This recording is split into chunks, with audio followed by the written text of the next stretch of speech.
प्रथम वर्ष भूगोल के विद्यार्थियों के लिए द्वितीय प्रश्न पत्र राजस्थान का भूगोल और उसके अंतर्गत राजस्थान के भू आकारिकी स्वरूपों में पहला वर्णन हमने राजस्थान के मरुस्थलीय प्रदेश का देखा। द्वितीय भौतिक विभाग अरावली पर्वतमाला। अरावली पर्वत श्रेणी राजस्थान का प्रमुख पर्वतीय प्रदेश है। भौगोलिक दृष्टि से ये राज्य को एक विशिष्टता प्रदान करता है।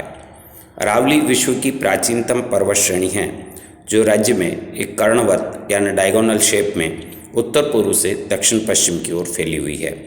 उत्तर में दिल्ली से बाहरी इलाके से प्रारंभ होकर गुजरात के पालनपुर तक यह लगभग 692 किलोमीटर की लंबाई में फैली हुई है।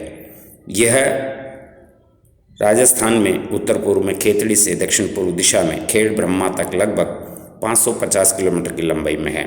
अरावली प्रदेश का विस्तार राज्य के 7 जिलों सिरोही, उदयपुर, राजसमंद, अजमेर, जयपुर, दौसा और अलवर में है।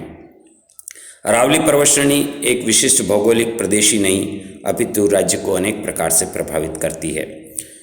अरावली पर्वत श्रेणियों का राज्य की दृष्टि से एक विशेष महत्वपूर्ण है। इसके निम्न बिंदु हैं। यह पर्वत श्रेणी राज्य को 2 विशिष्ट भौगोलिक प्रदेशों अर्थात मरुस्थलीय प्रदेश और गैर मरुस्थलीय प्रदेश में विभक्त करता है। दूसरा, अरावली पर्वत श्रेणियाँ सदैव से पूर्ववर्ती मरुस्थलीय विस्तार को रोकती है। अरावली पर्वत श्रेणियाँ अनेक नदियों को जन्म देती है। इनमें बनास, बेड़च, लूनी, खारी, कोठारी, सुंकड़ी, साबरमती और माही नदियों का उद्गम अरावली पर्वत श्रृंखला है। अरावली पर्वत एक प्रमुख जल विभाजक वाटर डिवाइडेड के रूप में है। इसके दोनों ओर पूर्व और पश्चिम में नदियां प्रवाहित होती है। पश्चिम की नदियां अरब सागर में और पूर्व की नदियां बंगाल की खाड़ी में अपना जल भेजती है। अरावली पर्वतमाला वन आच्छादित है, वन्य जीवों की शरणस्थली है। अत्यधिक कटाई के कारण अधिकांश पहाड़ियाँ नग्न हो गई है, फिर भी अरावली में जहाँ कहीं भी बचे हुए वन हैं वहाँ अनेक प्रकार के अभ्यारण्य, जीव जंतु के संरक्षण स्थल, रणथंभौर, सरिस्का, फुलवारी की नाल, रावली, टाटगढ़, अन्य अभ्यारण्य स्थित है। अरावली पर्वत श्रेणी में पेयजल और सिंचाई की सुविधा भी यह उपलब्ध कराती है। पर्यटन की दृष्टि से भी महत्वपूर्ण है। यहाँ प्रमुख झीलें जयसमंद, फतेह सागर, पिछोला, बालसमंद, सीलीसेट, आना सागर, फाई सागर और स्वरूप सागर हैं। अरावली पर्वत का सर्वाधिक प्रभाव राज्य की जलवायु पर होता है। दक्षिणी पूर्वी मानसून दिशा के समानांतर होने के कारण यह मानसून को रोकने में असमर्थ है। पर्वत श्रेणी की प्राकृतिक संरचना में यहाँ पर आबू पर्वत एक प्रमुख पर्यटन स्थल है। यहाँ पर इस पर्वतों के अंचल में प्राचीन किले, मंदिर, झीलें, अभ्यारण्य यहाँ के और विश्व के पर्यटकों को आकर्षित करते हैं। अरावली पर्वतमाला की एक भौगोलिक इकाई के रूप में मानकर संपूर्ण अरावली का विवरण 3 भागों में विभाजित करते हुए किया जाता है। पहला दक्षिणी अरावली प्रदेश, दूसरा मध्य अरावली प्रदेश और तीसरा उत्तरी अरावली प्रदेश। तो प्रारंभ है दक्षिणी अरावली प्रदेश। इसमें सिरोही, उदयपुर, राजसमंद जिले के क्षेत्र सम्मिलित है। वास्तव में ये प्रदेश पूर्णतः पर्वतीय है, जहाँ पर अरावली की पर्वत श्रेणियाँ अत्यधिक सघन और उच्चता को लिए हुए हैं। सिरोही जिले में आबू पर्वत श्रेणी पर अनेक पहाड़ियाँ और शिखर है। आबू पर्वत 19 किलोमीटर लंबा, 8 किलोमीटर चौड़ा एक पठारनुमा क्षेत्र है जो समुद्र तल से 1200 मीटर ऊंचा है। यहाँ पर उड़िया पठार आबू पर्वत से भी 160 मीटर ऊंचा है।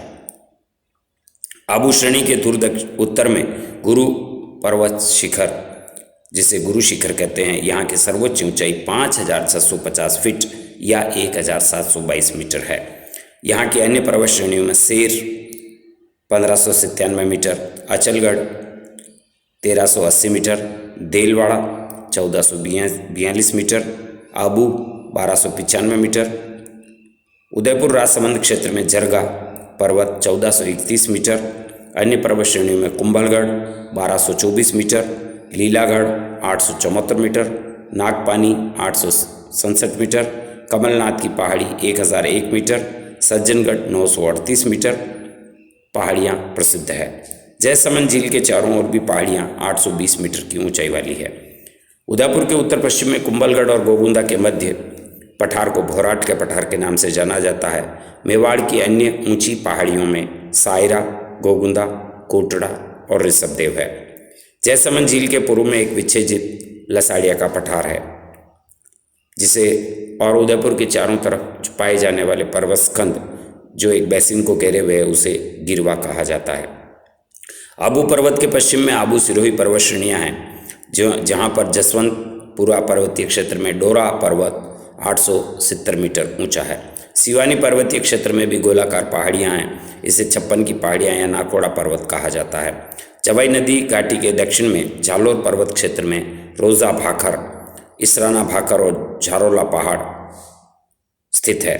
वास्तव में दक्षिणी अरावली पर्वत श्रृंखला का सर्वाधिक महत्वपूर्ण भाग है। यहाँ श्रृंखलाएँ सघन, उच्च, वनाच्छादित और प्राकृतिक सौंदर्य से भरपूर है। दूसरा है मध्य अरावली। यह मुख्यतः अजमेर जिले में फैला हुआ है। मध्य अरावली में एक और पर्वत श्रेणियाँ हैं, दूसरी ओर सक्रिय घाटियाँ हैं और समतल मैदान भी हैं। उत्तरी अजमेर के समतल मैदान क्षेत्र में तो ब्यावर के निकट अनेक पहाड़ियाँ हैं और इनमें अजमेर के दक्षिण पश्चिम में तारागढ़ 873 मीटर ऊंचा, पश्चिम में सर्पिलाकार क्षेत्र में नाग पहाड़ 795 मीटर ऊंचा सबसे ऊंची चोटी है। इसके कुछ भाग जयपुर और पश्चिमी टोंक जिले में भी हैं। अरावली की औसत ऊंचाई यहाँ पर 700 मीटर के लगभग है और चौड़ाई लगभग 30 किलोमीटर है। टाटगढ़ क्षेत्र में मायरा जी की ऊंचाई 933 मीटर है।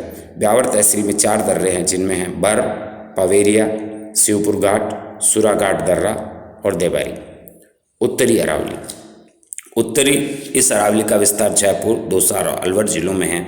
यहाँ पर अरावली श्रृंखला अनवरत होकर दूर दूर और फैली हुई है। शेखावाटी की पहाड़ियाँ हैं, इसमें तोरावाटी की पहाड़ियाँ हैं, जयपुर और अलवर की पहाड़ियाँ सम्मिलित है। सांबर गैप के बाद अरावली उत्तर पूर्व की ओर पलखेत और खेतड़ी पर्वत श्रेणियों के रूप में दिखाई देती है। यहाँ पर तोरावाटी और अलवर की श्रृंखलाओं में सीकर में रघुनाथगढ़ 1055 मीटर ऊंचा है। जयपुर में Kho 920 metre, Babai 780 metre, Jaigarh 648 metre, Nahargarh 599 metre, Barwara 786 metre, Manoharpura 747 metre ऊंची पहाड़ियां हैं। अलवर में पुनः अरावली का सघन विस्तार दिखाई देता है। यहाँ पर भानगढ़ 650 मीटर, सिरावास 651 मीटर, अलवर किला 697 मीटर और बैराट 704 मीटर ऊंची चोटियाँ हैं। यह क्षेत्र विविध भू आकृतियों से युक्त प्रदेश है। इस प्रकार अगला है आपका पूर्वी मैदानी भाग। शेष अगले एपिसोड में। धन्यवाद।